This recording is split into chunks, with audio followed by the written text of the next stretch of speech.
ચાલો હવે આપણે જોવાનું છે સ્વાધ્યાય 8.1 એનો દાખલા નંબર 1। સૌથી પહેલા અગાઉ જે સૂત્ર નિત્યસમની બધું જોયું એ દરેક વસ્તુ ખાસ આપણે પાકી કરવાની છે, તો જ આ દરેક વસ્તુ આપણને આવડશે, બરોબર। એ આવડી જાય એટલે આ દરેક વસ્તુ એકદમ સરળ છે। જોઈએ રકમ કે ત્રિકોણ એબીસી માં ખૂણો બી કાટખૂણો છે। એબી બરાબર 24 સેમી, બીસી બરાબર 7 સેમી, અહીંયા લખી નાખીએ બીસી બરાબર 7 સેમી હોય તો નીચેના ગુણોત્તરોનું મૂલ્ય શોધો। કે કોઈ ત્રિકોણ એબીસી છે એની અંદર ખૂણો બી કાટખૂણો છે, આટલો શબ્દ આવે કાટખૂણો શબ્દ ત્યાંથી ખબર પડી જવી પડે કે આ ત્રિકોણ જે છે એ કેવો છે, તો કે કાટકોણ ત્રિકોણ છે અને એમાં ખૂણો બી કાટખૂણો છે।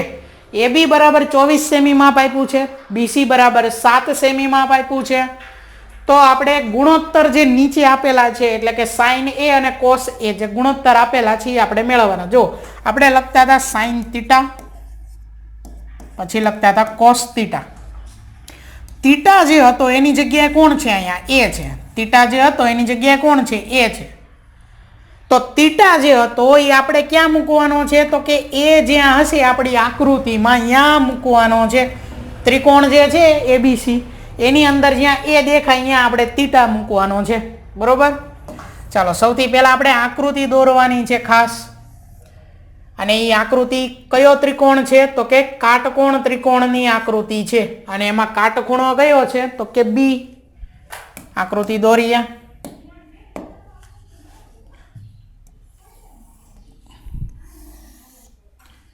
તો આ છે ત્રિકોણ એબીસી। હવે કાટખૂણો પહેલા આપણે લખી નાખીએ, કાટખૂણો છે બી, તો અહીંયા આપણે મૂકી દઈએ કાટખૂણો બી। હવે જે બે ખૂણા વધ્યા ત્યાં આપણે એ અહીંયા પણ કહી શકીએ અને અહીંયા સી કહેવાનું, અથવા જો આમ ન કરવું હોય તો આપણે કદાચ જો અહીંયા એ કહી દઈએ તો અહીંયા સી કહેવાનું, બી તો અહીંયા છે, તો આ થઈ ગયો એબીસી, બરોબર। આપણે ઉપર અહીંયા એ રાખીએ અને અહીંયા સી રાખીએ। હવે થીટા ક્યાં મૂકવાનો છે ખાસ, તો કે જ્યાં એ હોય, ખૂણો કયા ખૂણાની વાત થાય છે, તો કે એ ખૂણાની વાત થાય છે। અહીંયા કયા ખૂણાની વાત થાય છે, એ ખૂણાની વાત થાય છે, બરોબર। એ ખૂણા પાસેથી આપણે સાઈન અને એ ખૂણા પાસેથી આપણે કોસ મેળવવાનો છે, બરોબર। ચાલો તો જ્યાં એ છે ત્યાં આપણે મૂકી દઈએ થીટા, અહીંયા આપણે મૂકી દેવાનો છે થીટા, બરોબર। ચાલો હવે બીજું રકમમાં શું કીધું છે, એબી બરાબર 24 સેમી। એબી, આ એબી છે એનું માપ કેટલું છે, તો કે એનું માપ છે 24 સેમી। ત્યાર પછી બીસી એનું માપ છે 7 સેમી, એટલે આ બીસી જે છે એનું માપ કેટલું છે, 7 સેમી। બીસી 7 સેમી, એબી 24 સેમી, બરોબર। અત્યારે આપણે 24 અને 7 એટલું લખીએ, અહીંયા છે 24, અહીંયા છે 7। ચાલો હવે આપણે મેળવવાનું છે સાઇન એ અને કોસ એ, બરોબર। સૌથી પહેલા આપણે આ જે આકૃતિ દોરીને એની માહિતી લખી નાખીએ, બરોબર। અહીં ત્રિકોણ એબીસી માં ખૂણો બી કાટખૂણો છે। ચાલો ત્યાર પછી હવે શું મેળવવાનું છે, આપણે સાઇન એ અને કોસ એ મેળવવાનું છે, બરોબર। એ બી બરાબર 24 સેમી, બીસી બરાબર 7 સેમી લખવું હોય તો લખી શકો, બાકી રકમમાં આપેલું જ છે એ વસ્તુ। આકૃતિમાં ખૂણો એ ઈ છે આપણો થીટા, એક ઈ વસ્તુ લખી નાખીએ, તથા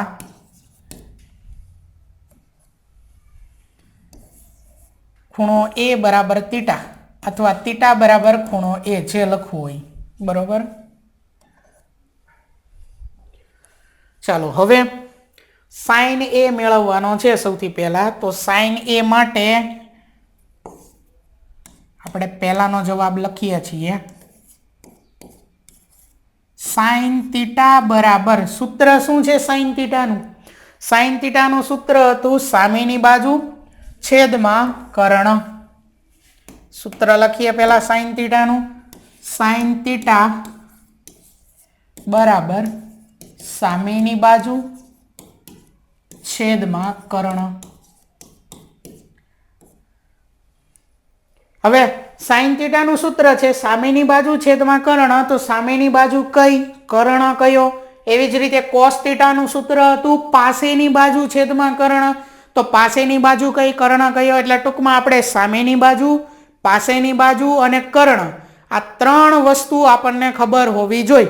તો હવે થીટા જ્યાં છે એ આ એ જે છે ત્યાં મૂક્યો છે આપણે થીટા, બરોબર. આ જે એ છે ત્યાં થીટા મૂક્યો છે.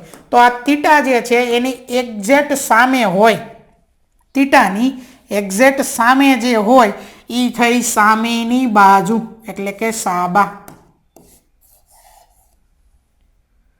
થીટાની જે નજીકમાં છે એ AB અને BAC બે નજીકમાં છે, પણ એમાંથી પાસેની બાજુ કઈ થશે, તો AB જે છે એ થશે પાસેની બાજુ. અહીંયા નીચે લખું છું પાસેની બાજુ. શું કામ AC નહીં થાય? AC શું છે? જો AC જે છે એ કર્ણ છે, કાટકોણ ત્રિકોણ છે, કાટખૂણાની સામેની બાજુ, તો આ કર્ણ છે. તો હવે આપણને AB એટલે પાસેની બાજુ છે, BC તો સામેની બાજુ છે, AC તો કર્ણ છે. તો આ વસ્તુની ખબર પડી ગઈ કે સામેની બાજુ કઈ, પાસેની બાજુ કઈ, કર્ણ કયો, ખબર પડી ગઈ. હવે આ ત્રણેયના માપ આપણને ખબર હોવી જોઈએ. તો પાસેની બાજુનું માપ છે 24 સેમી, સામેની બાજુનું માપ છે 7 સેમી, એટલે AB નું માપ 24 સેમી, BC નું માપ 7 સેમી. તો કર્ણ AC એનું માપ ક્યાં છે? એનું માપ નથી આપ્યું રકમમાં. જો તો કાટકોણ ત્રિકોણ જે આપણો હશે ABC એમાં ત્રણેય બાજુના માપ આપણી પાસે હોવા પડે, પહેલું. બીજું, સામેની બાજુ, પાસેની બાજુ, કર્ણ આ આપણને ખબર હોવી પડે. તો આ બે વસ્તુ આપણને ખાસ ખબર હોવી પડે. તો સામેની બાજુ, પાસેની બાજુ, કર્ણ આપણને ખબર પડી ગઈ છે, પણ ત્રણેય બાજુના માપ નથી ખબર પડ્યા, બે બાજુના માપ ખબર છે. તો હવે ત્રીજી બાજુ એટલે કે કર્ણનું માપ આપણે પહેલા મેળવવું પડશે, બરોબર. કર્ણનું માપ મળી જાય પછી આપણને ત્રણેય બાજુના માપ ખબર પડી ગઈ, સૂત્ર તે ખબર છે, બસ ખાલી કિંમત મૂકવાની છે, બરોબર. એટલે સૌથી પહેલા આપણે શું કરીશું? કર્ણનું માપ મેળવશું, બરોબર. ચાલો આ સમજવા માટે અત્યારે લખ્યું હતું, પણ હવે તમને ખબર હોવી જોઈએ કે થીટા છે તો સામેની બાજુ BC છે, પાસેની બાજુ AB છે અને અહીંયા કર્ણ છે. જો મેં C ની જગ્યાએ થીટા મૂક્યો હોત તો પાસેની બાજુ BC, સામેની બાજુ AB અને કર્ણ તો ઈ જ રહે C, બરોબર. ચાલો હવે આપણે કર્ણ મેળવવા માટે શું કરીશું? કાટકોણ ત્રિકોણ છે એની કોઈ પણ બે બાજુનું માપ આપ્યું હોય અને ત્રીજી બાજુનું માપ મેળવવું હોય તો હંમેશા આપણે પાયથાગોરસનું સૂત્ર જે હતું એનો ઉપયોગ કરતા હતા. તો બસ અહીંયા એ જ કરવાનું છે. પાયથાગોરસના સૂત્ર પરથી અથવા પાયથાગોરસના પ્રમેય પરથી એમ પણ કહી શકો. એ જે પ્રમેય હતો એના ઉપરથી જ સૂત્ર હતું. સૂત્ર શું હતું? કર્ણનો વર્ગ બરાબર પહેલી બાજુનો વર્ગ પ્લસ બીજી બાજુનો વર્ગ. આગળ પાછળ ગમે તેમ લખી શકો, બરોબર. તો આપણે એ લખીએ. કર્ણનો વર્ગ બરાબર પહેલી બાજુનો વર્ગ પ્લસ બીજી બાજુનો વર્ગ. કિંમત મૂકો. આમાં પેલા નામ કર્ણ એટલે શું? જો AC નો વર્ગ સીધું તમે લખો, જેને આવડતું હોય સીધું લખે તો ચાલે. AC નો વર્ગ બરાબર. હવે પહેલી બાજુ કઈ અને બીજી બાજુ કઈ? તો કોઈ પણ ને પહેલી બાજુ કયો જે વધે અને બીજી બાજુ કહી દો. એટલે અહીંયા AB એને આપણે પહેલી બાજુ કહીએ તો AB નો વર્ગ પ્લસ BC બીજી બાજુ થશે, બરોબર. ચાલો હવે આમાં કિંમત મૂકવાની છે. AC નો વર્ગ બરાબર AB વર્ગ પ્લસ BC વર્ગ. ચાલો AC છે એ કર્ણ છે એ આપણે મેળવવાનો છે. AB નું માપ 24 છે અને BC નું માપ 7 છે. તો આ એમ નામ રહેશે કર્ણ AC નો વર્ગ. AB 24 એનો વર્ગ પ્લસ BC 7 એનો વર્ગ. 24 નો વર્ગ કેટલો થશે? 576 પ્લસ 7 નો વર્ગ થશે 49. 576 પ્લસ 49 કેટલા થઈ જશે? 625. સરવાળો કરીએ 576 પ્લસ 49 15 5 વધી 1 8 ને 4 12 2 વધી 1 6 625 એટલે અહીંયા આપણને એસી નો વર્ગ મળે છે 625. આપણે શું મેળવવાનું છે? આપણે ખાલી એસી મેળવવાનું છે, વર્ગ નહીં. વર્ગ દૂર કરવા આપણે શું કરીશું? વર્ગમૂળ લેશું. તો એસી નો વર્ગ અને આ વર્ગ દૂર કરવા આપણે વર્ગમૂળ લીધું. તો જ્યારે ડાબી બાજુ વર્ગમૂળ લઈશું તો જમણી બાજુ પણ આપણે ફરજિયાત વર્ગમૂળ લેવું પડશે. બરોબર? તો એસી બરાબર અહીંયા શું થાય? વર્ગમૂળ કેન્સલ થાય અને 625 નું વર્ગમૂળ થશે 25. અહીંયા માપ છે સેન્ટીમીટરમાં, તો એસી નું માપ કેટલું થઈ ગયું? 25 સેન્ટીમીટર. બરોબર? તો એ હવે માપ આપણને મળ્યું. આ એસી કેટલું છે? તો કે 25. ત્રણેય માપ મળી ગયા. AB 24, BC 7 રકમમાં જ આપ્યું હતું. AC 25 એ આપણે પાયથાગોરસનું સૂત્ર જે છે એના ઉપરથી મેળવી લીધું. હવે આગળ શું કરવાનું? ત્રણેય બાજુના માપ મળી ગયા છે, તો હવે જે મેળવવાનું કીધું છે એ મળી જાય sin A અને cos A. બરોબર? ધ્યાન રાખજો, સૌથી પહેલા રકમ આપેલી હશે, આકૃતિ દોરવાની, એના ઉપરથી આપણે θ જે છે એ નક્કી કરીશું.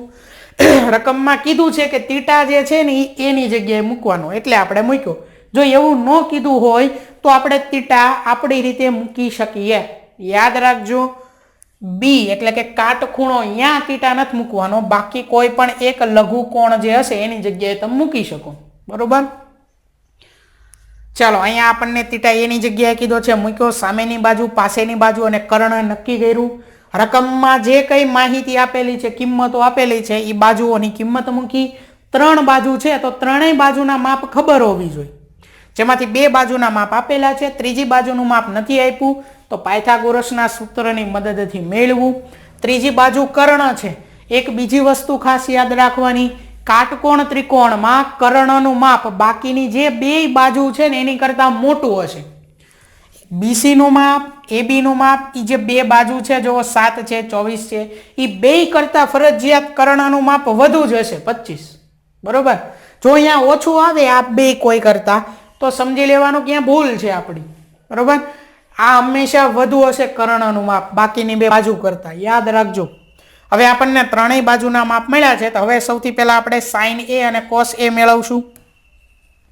એટલે કે જે પહેલો દાખલો આપણને sin A માટે આપ્યો છે, તો લખીએ આપણે sin θ. એનું સૂત્ર શું છે?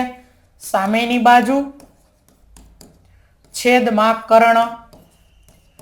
θની જગ્યાએ શું છે? A છે, sin A. sin A. તો જે A છે એની સામેની બાજુ શું છે? θની જગ્યાએ A છે, તો આ A ની સામેની બાજુ છે BC. પછી કર્ણ શું છે? કર્ણ છે AC, તો સામેની બાજુ છે BC છેદમાં કર્ણ છે AC. ચાલો હવે BC અને AC ની કિંમત મૂકવાની છે. તો sin A બરાબર BC અને AC ની કિંમત, BC હતું 7 સેમી, AC હતું 25 સેમી. 7 સેમી છેદમાં 25 સેમી. અહીંયા આપણે ગુણોત્તર લેવી છે, 7 સેમી એના છેદમાં 25 સેમી. તો આ સેમી સેમી કેન્સલ થાય તો 7 ના છેદમાં 25. બરોબર? એટલે પાછળ આપણે કોઈ એકમ નથી લખવાનો ગુણોત્તરમાં. બરોબર? અગાઉ વખતે આપણે માહિતીમાં જોયું હતું એકમ રહિત છે ગુણોત્તરો. બરોબર? એટલે અહીંયા 7 ના છેદમાં 25 મળે. આ શું મળ્યું આપણને? sin A ની કિંમત મળી. sin A જે મેળવવાનું કીધું હતું એ મળ્યું 7 ના છેદમાં 25. હવે એવી જ રીતે આપણને હજી બીજું કીધું છે cos A મેળવવાનું. તો ચાલો cos A મેળવીએ. સૌથી પહેલા આપણે cos માટેનું સૂત્ર લખવાનું છે. cos માટેનું સૂત્ર cos θ બરાબર પાસેની બાજુ છેદમાં કર્ણ. θની જગ્યાએ છે A, તો cos A બરાબર પાસેની બાજુ અને કર્ણ. પાસેની બાજુ કોણ છે? θ એટલે કે A ની પાસેની બાજુ છે AB, કર્ણ છે AC. AB નું માપ છે 24 અને કર્ણનું માપ છે 25. એટલે અહીંયા છે AB પાસેની બાજુ, કર્ણ છે AC. કિંમત મૂકીએ તો cos A બરાબર AB નું માપ કેટલું હતું? 24 સેમી છેદમાં AC નું માપ કેટલું હતું? 25 સેમી. સેમી સેમી કેન્સલ, એટલે સીધું જ આપણે લખ્યું છે cos A બરાબર 24 એના છેદમાં 25. તો અહીંયા આપણો પહેલો દાખલો જે છે એ પૂરો થાય છે.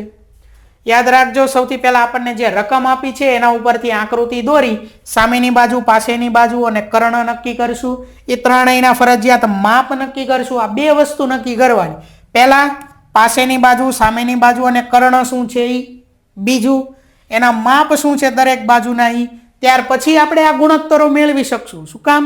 કારણ કે આની અંદર જે સૂત્ર છે એ સૂત્રમાં કિંમત મૂકવાની છે ને, એ કિંમત તો ખબર હોવી જોઈએ આપણને.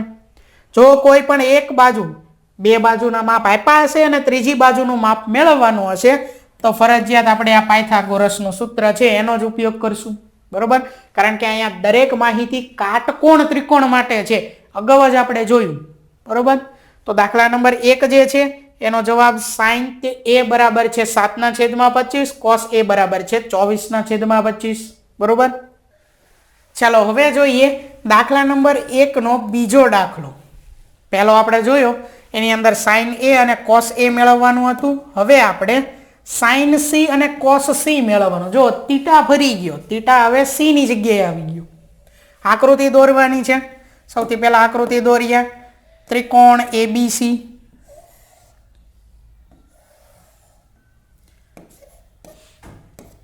કાટખૂણો કોણ છે? કાટખૂણો છે b. હવે θ ક્યાં છે? રકમ જોઈ અને ખબર પડી જવી પડે θ ક્યાં છે, તો કે c ની જગ્યાએ છે.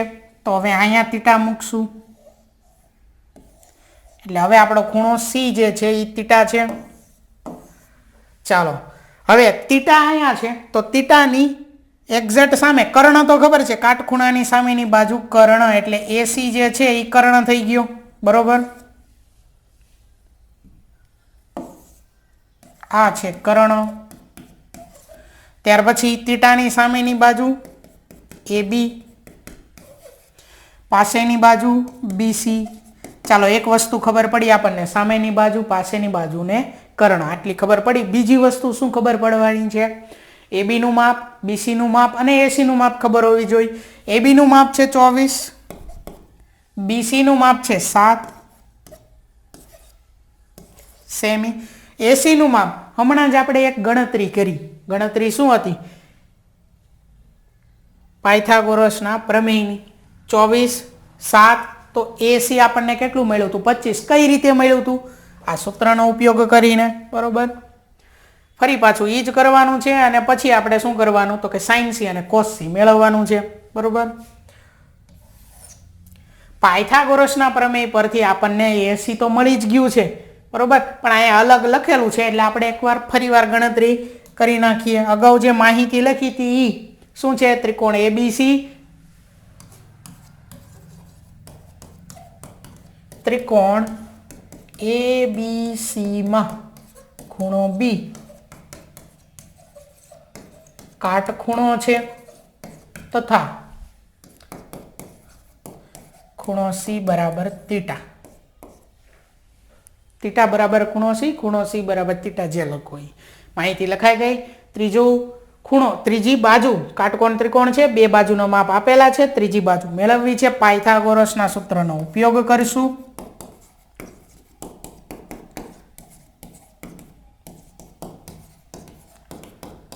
કર્ણનો વર્ગ બરાબર બાકીની બે બાજુના વર્ગોનો સરવાળો. કર્ણ અહીંયા AC છે, ડાયરેક્ટ લખવી. AC નો વર્ગ બરાબર બાકીની બે બાજુમાંથી પહેલી બાજુ AB એનો વર્ગ પ્લસ બીજી બાજુ BC એનો વર્ગ. ચાલો AC મેળવવાનું છે.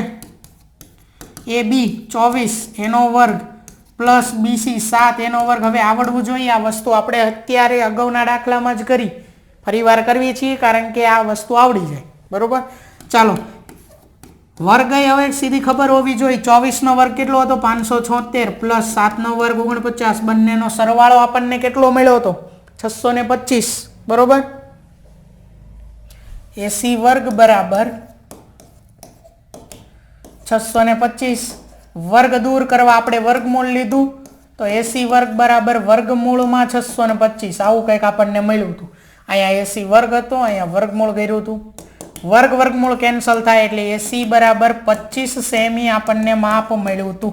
આટલી ગણતરી અગાઉ કરેલી હતી. હવે આની પછીની ગણતરીની વાત કરીએ તો આપણને મેળવવાનું કીધું છે સાઇન સી અને કોસ સી, બરોબર. આ બીજા દાખલા માટે આપણે ગણતરી કરીએ છીએ આની માટે સાઇન સી અને કોસ સી. ચાલો સાઇન થીટા અને કોસ થીટા સૂત્ર ખાસ યાદ રાખવાનું છે. સૌથી પહેલા સાઇન થીટાનું સૂત્ર હમણાં જ આપણે લખ્યું હતું, સામેની બાજુ છેદમાં કર્ણ. થીટાની જગ્યાએ કોણ છે? થીટાની જગ્યાએ હવે છે સી, તો અહીંયા શું થશે? સાઇન સી બરાબર કર્ણ છે એસી, પણ સામેની બાજુ શું છે? હવે સી જે છે એ થીટા થયો આપણો, તો સી ની સામેની બાજુ છે એબી અને કર્ણ છે એસી, તો એબી ના છેદમાં એસી એવું આવશે. કિંમત આપણે મેળવેલી છે એસી ની, તો કિંમત સાઇન સી બરાબર, કિંમત મૂકીએ તો સાઇન સી બરાબર શું મળે છે? એબી હતું 24 છેદમાં એસી હતું 25, તો 24 ના છેદમાં 25 મળે છે સાઇન સી બરાબર. કોસ સી મેળવવાનું કીધું છે, તો કોસ થીટાનું સૂત્ર આપણને ખબર હોવી જોઈએ. કોસ થીટાનું સૂત્ર શું થાય? પાસેની બાજુ છેદમાં કર્ણ. કિંમત મૂકવાની, પહેલા આપણે નામ લખી નાખીએ. થીટા બરાબર શું છે? તો થીટા બરાબર સી, તો કોસ સી બરાબર પાસેની બાજુ થીટા એટલે કે સી, એની પાસેની બાજુ બીસી છે અને કર્ણ એસી છે. પાસેની બાજુ બીસી, કર્ણ એસી. બીસી નું માપ રકમમાં હતું 7 સેમી. એસી નું માપ આપણે મેળવેલું છે 25 સેમી. તો કોસ સી શું થાય છે? 7 ના છેદમાં 25, બરોબર. ફરીવાર માહિતી જે આપેલી છે એમાંથી આપણી પાસે આપણે શું નક્કી કરવાનું છે?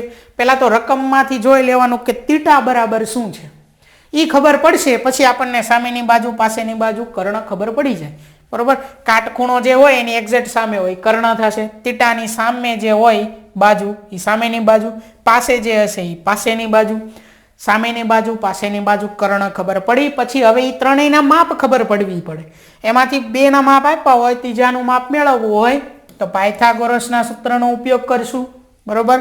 ત્રીજું માપ જે કંઈ હોય એ આપણને મળી જાય, એટલે કે ત્રણેય બાજુના માપ મળી જાય. પછી આપણને જે મેળવવાનું કીધું છે એ મેળવવાના માટે આપણને સૂત્રની ખબર હોવી જોઈએ. સાઇન થીટા તો એનું સૂત્ર, કોસ થીટા તો એનું સૂત્ર, ટેન થીટા હોય એનું સૂત્ર, cot theta, sec theta, cosec theta, દરેકના સૂત્ર ખબર હોવી જોઈએ, બરોબર.